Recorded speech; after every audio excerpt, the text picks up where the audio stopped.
Hey guys, I'm DJ Shortee with ShorteesCompleteDJMethod.com, and today I'm going to give you a quick overview of Numark's latest 4-channel DJ controller, the NS6II. And if you're familiar with the original NS6, you'll notice a ton of changes and new features. In fact, there are so many new features, I consider it a totally different controller. Actually, my first impression was that the NS6 and the Numark NV2 had a baby, because at first glance, the NS6II kind of looks like it combines some of the best features of both of those controllers into one, which I think is really cool, and I'll show you why. So first, let's start with the mixer. The NS6II has a standalone 24-bit 4-channel mixer complete with gains, a 3-band EQ, high-low pass filters available on every channel, and a crossfader with a curve adjustment so you can choose between a sharp cut or a smooth fade. You can also adjust the curve of the volume faders, which are right here, by going into the Serato DJ software settings. So let's do that. It's right over here. You just go to Setup, and you can adjust the curve right here. Now you can also adjust a few of the crossfader settings in the software, but you can't adjust the curve because the curve is adjustable on the actual hardware right here in the front with the curve adjustment knob. And you can actually see it moving right here in the software. Okay, so back to the controller. Now, just like on the Numark NV2, a lot of the knobs on the new NS6II controller are touch capacitive, which the original NS6 didn't have. So in regards to the mixer, you can use them to do a lot of things. So for instance, the way to enable the touch capacitive feature is to go over here to this Touch Effects Touch All button and click it. When you click it once, it enables touch effects. When you click it again, it enables touch all, which then enables the EQ. So if I had a track playing, I could use the top of these EQ knobs as kill switches. So let me give you an example. Okay, so here we go. I've already clicked it twice, taking out the bass, the mids, and the highs.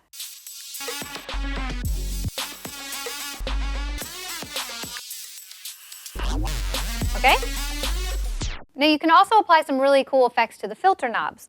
So here we have the filter knobs, and right here we have the filter roll and filter effects. So when you click it once, it's going to create a auto loop roll effect with your filter.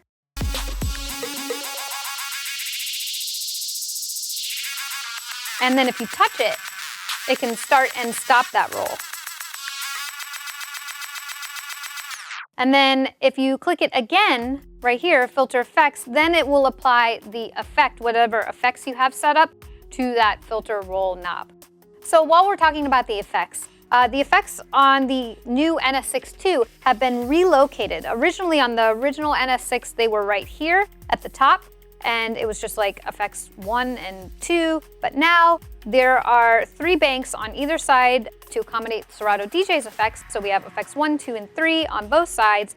And then this is considered A effects, and this is considered B effects, and then you can trigger them on each channel here by clicking these knobs. So you can actually apply both. So you can actually have 6 effects on one channel, which is pretty crazy. So that's cool. Now, like I mentioned before, this is a standalone mixer. So just like the previous original NS6, you can hook up external audio players, such as turntables or CDJs, and also use the mixer with or without your computer, which is pretty cool. The added bonus of the NS6II is that it's also DVS ready. Now, DVS stands for Digital Vinyl System, which means you can also control Serato DJ with external turntables or CDJs, which is awesome. So you have your controller, you have your external gear, and it all goes through your laptop, and you can control on the 4 channels right there, which is pretty cool. Now, in order to use DVS, you have to have the Serato DVS extension. So I'm going to go back over to the software here. So you just click Setup and then go to Expansion Packs. And if you have the expansion pack, it will show up right here as Vinyl and CDJ control. If you don't have it, you can just sign up at Serato DJ and get that expansion pack. Another really cool new feature on the NS6II are the 2 separate 1/4-inch mic inputs, which are a huge upgrade from the original NS6 that previously had them placed on the 3rd and 4th channels. So they were placed right here. Now they're separate. They're completely separate from the channels, which is awesome, not only for the mic capabilities, but also because they can be used for any line input, which actually gives the controller a total of 6 separate channels to work with. So you have the 4 channels on the mixer right here, and then you have 2 more with the mic inputs that you don't necessarily have to use for microphones at all. Now the controls for the mics or the mic inputs, whether you're using mics or not, are on the front panel, so that's right here. They each have a 2-band EQ, so lows and highs, and then they also have a volume level for each channel. Now, another really awesome feature of the new Numark NS6II is that it includes 2 USB ports. So now you can plug in 2 laptops simultaneously, which is obviously really useful for either playing a back-to-back tag team set with another DJ, or simply switching off seamlessly to the next DJ set if they want to use the same controller with no downtime. It's also really helpful for mobile DJs like wedding DJs or anyone who's mobile in any way who like to have a second laptop ready as a backup and for extra song management. So the 2 USB ports are right here in the back, and then you can switch between the 2 laptops by hitting the USB button PC1 and PC2 just to switch between the 2 computers. Now another huge upgrade on the Numark NS6II are the 2 decent-sized touch capacitive jog wheels, also known as Platters. Now these are about the same size as the previous NS6, however they now include built-in screens, whereas the original just had a light indicator on the exterior rim of the jog wheel.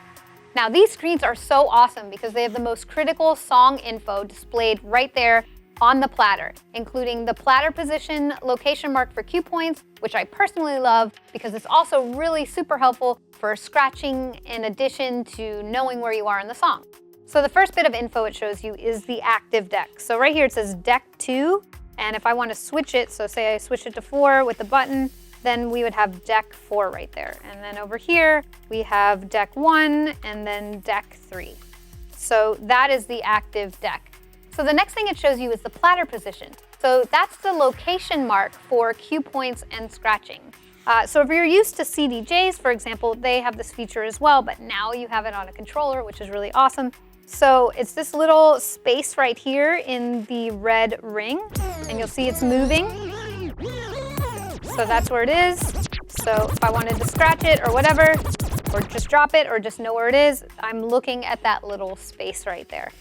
The next thing it shows you are the time bars, and that shows the amount of the track that's been played. So right here you can see this, these white blocks right here. It's like an inside ring inside the red, and that shows you, okay, that much of the song's been played. If I forward it, see how it gets bigger right there? So it's more of the song's been played. Now if you want to check out your time elapsed or time remaining, that's this number right here. So right now it's set to time remaining. But if I hit shift and hit the scratch button right here, then it will show me the time elapsed, so how much of the song has played. But I like to keep it on remaining because I want to know how much time I got left. So that's where that is right there. Then we also, of course, have the BPM really big right here, so that shows you the BPM of the track, which is 110. Next up, we have all the pitch information, which is associated with the tempo fader or pitch fader right here, depending on what you call it. So we have the percentage right here. So right now it's at 0%, but if I change it, you'll see it's changing, going up and now going down. So the percentage is changing. And then it also shows the pitch fader range. So right now the range is at +8 or -8. So you see 8 right there. So if I go up here, it's +8%. Down here, it's -8%. In the middle, it's 0. Now I can change that pitch fader range just by hitting shift and these pitch bend buttons right here. So this is different from the original as well, because the settings were a little different. So now it's here, and I can switch. Now it's +or -10, +or -16, +or -50, +or -100, and then I can go back down. And oh, it goes all the way to 6 as well, so 6%. I'll get it back to 8. And then the last thing with the display is the Keylock. So first, in order to engage or disengage Keylock with the controller, you would hit shift and the bleep button, which says Keylock underneath. So you just hit that and hit this, and you can see now in the software, Keylock right here is turning off and on, right? So that shows up right here on the display. Now, since these jog wheels or platters are touch capacitive, it's super important to calibrate them when you first start up the controller. So to do this, all you have to do is touch them, and that will calibrate the touch capacitive technology. Next up, we have the play controls. Now, the play controls are still down here at the bottom of each deck like the original NS6, but Numark reconfigured the layout on the NS6II to be pretty much just like the NV2. So like I said before, if the NS6 and the Numark NV had a baby, this is what you get. And I really, really like this, but it's actually bigger. The buttons are bigger than the NV2, which is really cool. So you have a little more room to play with. Another awesome new feature of the NS6II is the 16 pressure-sensitive pads to control your Serato cues, loops, slicer, and sampler. The original NS6 didn't have pads like this. Rather, it just had some buttons that you could use to trigger cue points. And then I believe the looping controls were up here at the top. They weren't even down here.